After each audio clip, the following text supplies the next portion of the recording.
Priyanka ji direct Ashok जी का चेहरा नहीं देख पाती हो रही है। मजबूरी है फेसबुक। समय समाप्त। अब मेनका के साथ इस वक्त की खबरें। धन्यवाद अजय। और इस वक्त बड़ी खबर अफगानिस्तान से, जहां पर काबुल एयरपोर्ट के बाहर एक नहीं दो धमाके हुए हैं। 20 मिनट के अंदर 2 धमाके हुए। अब तक 13 लोगों की मौत की खबर आ रही है। 3 अमेरिकी समेत कई लोग जख्मी हैं। आईएसआईएस ने धमाके की जिम्मेदारी ली है। तालिबान ने कुछ वक्त पहले ही कहा था कि अफगानिस्तान में आईएसआईएस की मौजूदगी नहीं है, लेकिन देखिए जिम्मेदारी आईएसआईएस ने ली है। धमाके की जिम्मेदारी काबुल एयरपोर्ट के बाहर 20 मिनट के अंदर 2 धमाके हुए।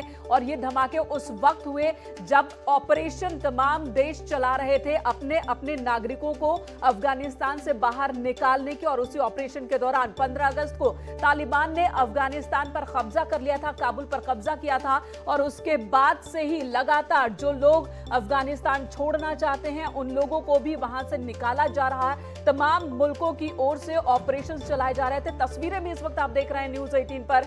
धमाके की बात की ये तस्वीर है।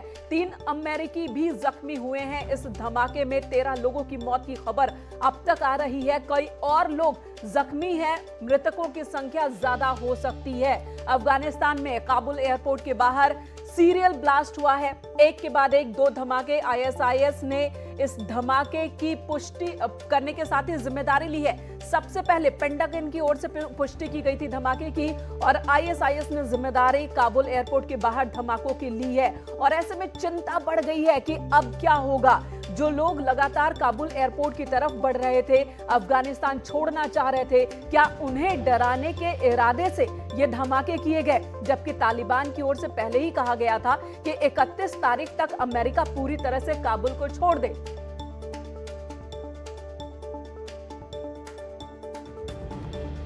डिफेंस एक्सपर्ट देवनाथ जी इस वक्त हमारे साथ जुड़ चुके हैं। देवनाथ जी, स्वागत आपका न्यूज़ 18 पर। और जो बड़ा सवाल है, जिसका डर था, क्या वही अब अफगानिस्तान में सच होता दिख रहा है? तालिबान ने कहा था आईएसआईएस अफगानिस्तान में मौजूद नहीं है, लेकिन जिम्मेदारी ले रहा है आईएसआईएस। 2 धमाके कर दिए, 13 लोगों की मौत हो चुकी है अब तक। जी हां, इस बात की शंका काफी समय से चल रही थी कि आईएसआईएस किसी भी समय में काबुल एयरपोर्ट पर धमाके करवा सकता है। और जो हमारे इंटरनल सिक्योरिटी एक्सपर्ट्स हैं, उनके विचार ये थे कि शायद मोस्ट प्रोबेबली ये धमाके सुसाइड वेस्ट के द्वारा किए जाएंगे, क्योंकि वहां पर जो अभी सुरक्षा लेवल है वह 3 टियर में चल रही थी। इसके अलावा एक और प्रमाण कल मिला था कि शायद आईएसआईएस एक ट्रक को तैयार कर रहा है जिसमें वह एक बम रखकर बम को एयरपोर्ट का जो चीफ मेन जो मुख्य द्वार है उसके बैरिकेड पर टकराकर बम धमाका करेंगे। इन सब से यह चीज तो बहुत क्लियर है कि आईएसआईएस चाहता है कि अफगानिस्तान में और खास तौर से काबुल एयरपोर्ट पर सिचुएशन को डिस्टेबलाइज किया जाए, ताकि अमेरिका, यूके, फ्रांस और भारत जो वहां से अभी इवैक्यूएशन का प्रोसेस कर रहे हैं उसको छितर-बितर कर दिया जाए। उनका मकसद बहुत साफ है कि पूरे विश्व में एक खौफ का माहौल छा जाए, अफगानिस्तान में काबुल एयरपोर्ट बंद हो जाए, विदेशियों का वहां से अपने देश में जाना भी रुक जाए। इसके साथ ही उनका एक और बड़ा छुपा हुआ एजेंडा है। देखिए, वह चाहते हैं कि जिन जिन लोगों ने, अफगानिस्तान के जिन जिन नागरिकों ने अमेरिका के साथ पिछले 20 साल में काम किया, जिनको कि तालिबान और आईसिस दगाबाज मानते हैं, वह चाहते हैं कि इन धमाकों के जरिए अब काबुल एयरपोर्ट बंद हो जाए और जिनको आईसिस और तालिबान दगाबाज मानते हैं, अंग्रेजी में बोलते हैं कोलैबोरेटर्स, उनका विदेश में पलायन रुक जाए।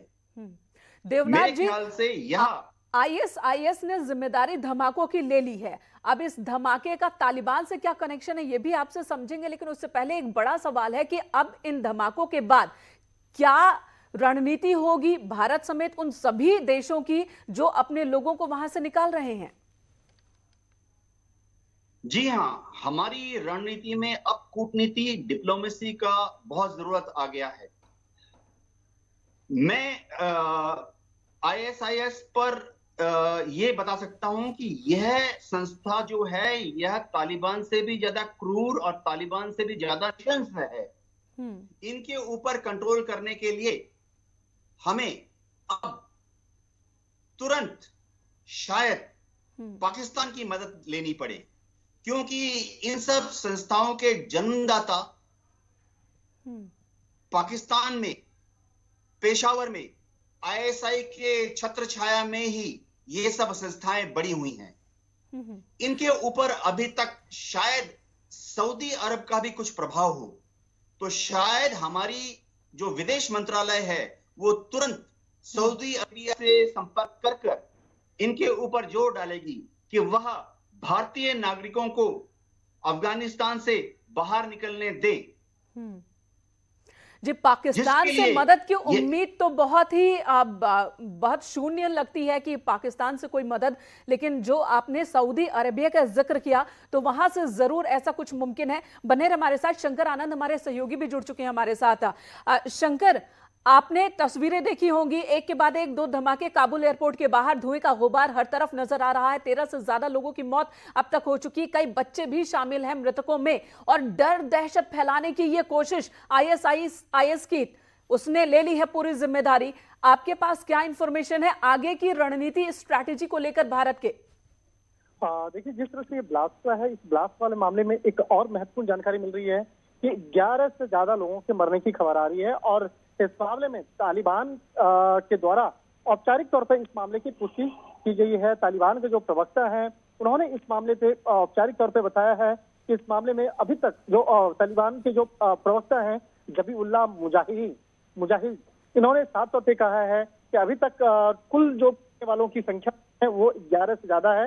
और इसके साथ ही उन्होंने एक और ब्लास्ट के बारे में जानकारी दिया गया है। जिस तरह से अल जजीरा जो मीडिया रिपोर्ट है उसके मुताबिक भी बताया गया है कि जो सेकंड ब्लास्ट हुआ है वो हुआ है बारून होटल, जो काबुल के पास है, जो काबुल एयरपोर्ट के पास ही स्थित जो लोकेशन है, वहां पर एक सेकंड ब्लास्ट होने की एक और जानकारी मिल रही है जी। और ये मुश्किल से 15 मिनट पहले की एक जानकारी मिल रही है। लेकिन अभी शंकर, और बताया जा रहा है कि इस होटल में कई बड़े अधिकारी अलग अलग देशों के रह रहे थे, उस वक्त मौजूद थे जब धमाका हुआ।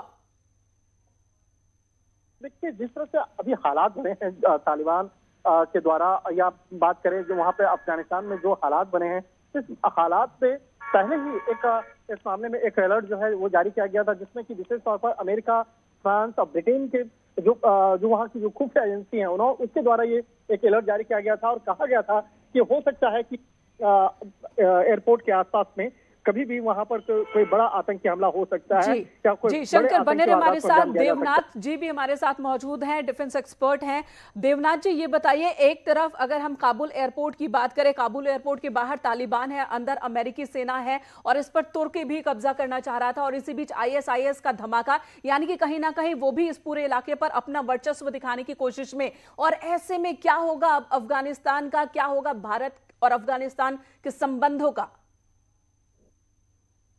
जी हाँ, देखिए, अभी सिचुएशन ऐसी है कि तालिबान ने पूरे विश्व के सभी सरकारों को निर्देश दिया है कि 31 अगस्त के बाद वह किसी भी सूरत हाल में काबुल से और अफगानिस्तान से इवैक्यूएशन फॉरेन नागरिक का परमिट नहीं करेंगे।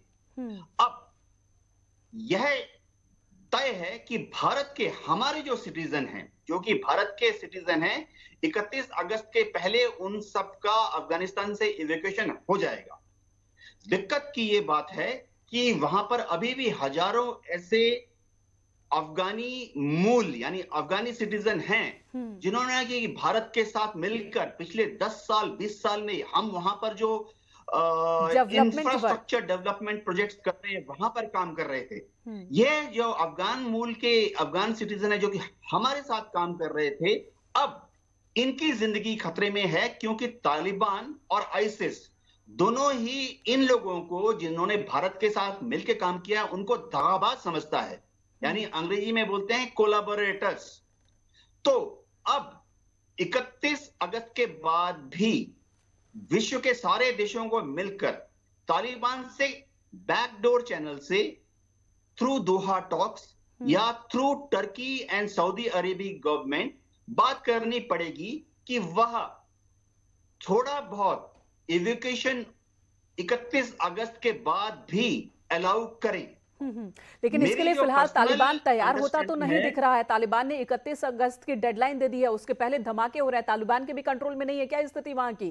क्या ये माने हम कि तालिबान भी जी 31 अगस्त तक या तो वो सब्र नहीं कर पा रहा या फिर कंट्रोल में नहीं है उसकी चीजें? देखिए, आपने एकदम सही फरमाया, लेकिन मैं आपको बता दूं कि इन धमाकों से तालिबान को कोई फायदा नहीं हो रहा, वरन इस धमाके से, आज जो धमाके हुए हैं, इससे तालिबान की जो अपनी गवर्नमेंट है उसके ऊपर खतरा मंडरा रहा है। तालिबान जो है इस वक्त बहुत ही कच्ची स्टेट में है। उनका जो एडमिनिस्ट्रेशन है काबुल और अफगानिस्तान में, वो अभी भी पुख्ता नहीं है।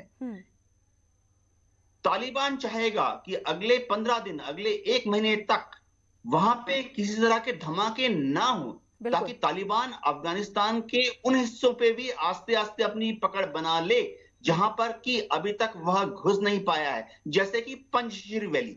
जी। काबुल एयरपोर्ट पर ऐसे इस तरह के धमाके कर कर यह दुनिया को दिखाना चाहता है कि उसकी इनर पैंट यानी इंटरनल हस्तक्षेप करने की क्षमता अभी भी है। जी। सवाल इससे देवनाथ जी, अंतरराष्ट्रीय एक और सवाल कि आईएसआईएस ने जिम्मेदारी ली है धमाकों की, तो ये मैसेज तालिबान के लिए है। पाकिस्तान ने इससे पहले भी कहा था कि अब तालिबान हमारे लिए काम करेगा, कश्मीर भी हमें जीत कर देगा। तो क्या ये मैसेज पाकिस्तान आईएसआईएस के जरिए दे रहा है कि अब तालिबान को, अफगानिस्तान को हमें सुनना होगा, या फिर दुनिया को समझाने की यह कोशिश हो रही है? जी, ऐसा है कि अभी पाकिस्तान में जो खुशियां मनाई जा रही हैं, गवर्नमेंट लेवल पर, प्राइवेट लेवल पर, आईएसआई द्वारा तथा पाकिस्तान की आर्मी में जो एक ग्लीफुल खुशियां मनाई जा रही हैं, हर्ष मनाया जा रहा है, वह सब तालिबान के सपोर्ट में है। पाकिस्तान अपने को विजयी मानता है क्योंकि उसने अमेरिका के हथियारों से ही अमेरिका की आर्मी को अफगानिस्तान से निकाल भगाया। इस मुहूर्त पर जो डिस्टेबलाइजेशन हो रहा है इन धमाकों से, उससे पाकिस्तान आर्मी तथा आईएसआई को भी कोई फायदा नहीं है, क्योंकि पाकिस्तान का जो लॉन्ग टर्म। जी, और इस वक्त त्यागी साहब भी हमारे साथ जुड़ चुके हैं, डिफेंस एक्सपर्ट। त्यागी साहब, न्यूज़ 18 पर स्वागत है आपका। और धमाकों की खबर आप तक भी पहुंची होगी। 13 लोगों की मौत की पुष्टि हो चुकी है, 17 लोग जख्मी बताए जा रहे हैं। आईएसआईएस ने जिम्मेदारी ली है इन धमाकों पर। आपकी क्या प्रतिक्रिया है? भारत को अब आगे क्या स्ट्रैटेजी अपनानी चाहिए? देखिए, पहली बात तो ये है कि 13 लोगों की नहीं, बहुत लोगों की कैजुअलिटी हुई है। और जो मारे गए हैं उनके अंदर न केवल सिविलियन है, बल्कि उनके अंदर अमेरिकन आर्मी के सोल्जर्स भी हैं। और ये भी बात है कि जो पहला धमाका हुआ वो तो बेशक एयरपोर्ट के बाहर हुआ, लेकिन दूसरा धमाका जो है वो बैरन होटल के सामने हुआ, जहाँ पे अमेरिका और नेटो के जवान जो है वो रुके हुए थे। अब ये इतनी बड़ी स्थिति है कि एक नहीं 3 धमाके हुए और कितने भयंकर धमाके हुए। कैजुअलिटीज की खबर तो बाद में पता चलेगी, लेकिन आज तक हमने अपनी जिंदगी में इतनी क्रेडिबल इंटेलिजेंस रिपोर्ट नहीं देखी। कोई ये बता दे, इसी अमेरिका ने 12 घंटे पहले ये कहा था कि सभी लोग एयरपोर्ट के पूर्वी गेट से इमीडिएटली बाहर चले जाएं, और कोई धमाका होने वाला है इस बात की पुष्टि जर्मनी ने भी की थी, इंग्लैंड ने भी की थी, फ्रांस ने भी की थी। इसका मतलब कि जब इतनी क्रेडिबल इंफॉर्मेशन है कि धमाका होने वाला है, फिदायीन हमला होने वाला है, तो फिर उसको रोकने के प्रयास क्यों नहीं किए गए? पर अब जो कुछ हुआ, इस होने के बाद में स्थिति भयंकर रूप से बदलने वाली है। आईएसआईएस ने अब तक ये नहीं कहा है कि मैं जिम्मेदारी लेता हूँ, ये तो